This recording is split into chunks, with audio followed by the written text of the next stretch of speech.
हरे कृष्णा। कैसे हो आप सभी लोग? आशा करती हूँ आप सभी परम मंगल में होगे, स्वस्थ होगे, अच्छे होगे। आप में से बड़े सारे भक्तों का ये प्रश्न आ रहा था कि दीदी जन्माष्टमी पर खीरे से जन्म आखिर कैसे कराया जाता है, कृपया करके हमें डिटेल में बताइए। तो देखिए, जैसे ही 10 या 10:30 बज जाए, आपको अपने लड्डू गोपाल को एक टोकरी में थोड़े से फूल रखने हैं और पूरा नंगा करके उसके लड्डू गोपाल को आपको उसमें लिटा देना है। उसमें लड्डू गोपाल को लंगोट भी नहीं पहनानी, पूरा नंगा करना है। उसके बगल में आपको कुछ ऐसा खीरा रखना है। देखिए, मैं ये खीरा कल ही लेके आई हूँ मार्केट में, फिर मेरे को मिलता नहीं।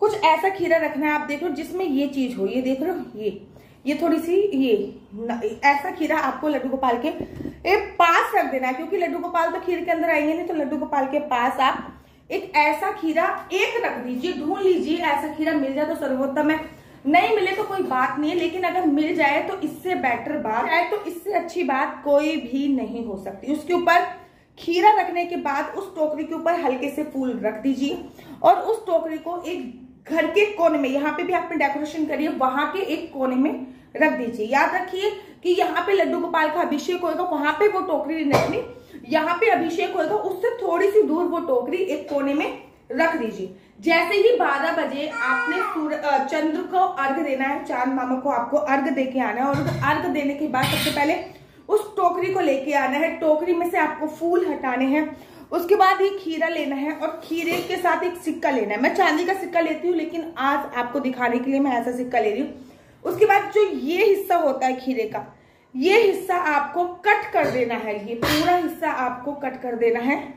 आपको एग्जाम्पल करके दिखाती हूँ। सिक्के से ये मैंने ये कट कर दिया, फॉर एग्जाम्पल दे रही हूँ। ये सिक्के से मैंने पूरा कट कर दिया।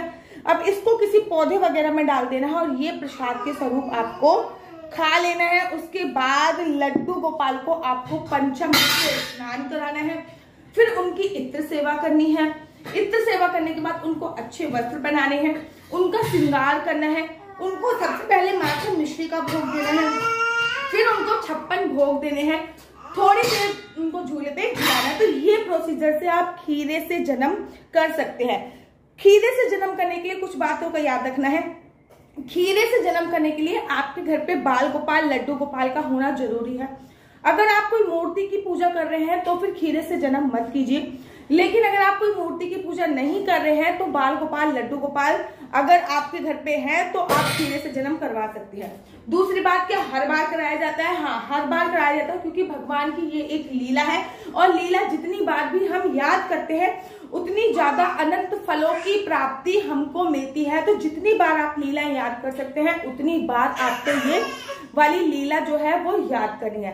साथ ही के साथ जो ये पूछा जाता है वो ये भी पूछना चाहिए कि खीरा हमेशा ऐसे लेना चाहिए, ये तो मेरे को मिल गए, ये खीरे मेरे को ऐसे मिल गए हैं, आप ऐसा खीरा ले सकते हैं। अगर ऐसा खीरा न मिले तो आप तोरी या कद्दू भी, कोई भी ऐसी सब्जी जो बेल पर लगती हो, आप उसका उपयोग कर सकते हैं। तो आशा करती हूँ आपको ये संपूर्ण जानकारी अच्छी लगी होगी। बाकी बहुत सारी जानकारी मेरे YouTube चैनल पे है। अब बड़े सारे लोग पूछेंगे सिक्के का क्या करना होता है, तो इस सिक्के को संभाल के अपनी तिजोरी में रखना होता है। राधे राधे, हरे कृष्णा, हरे।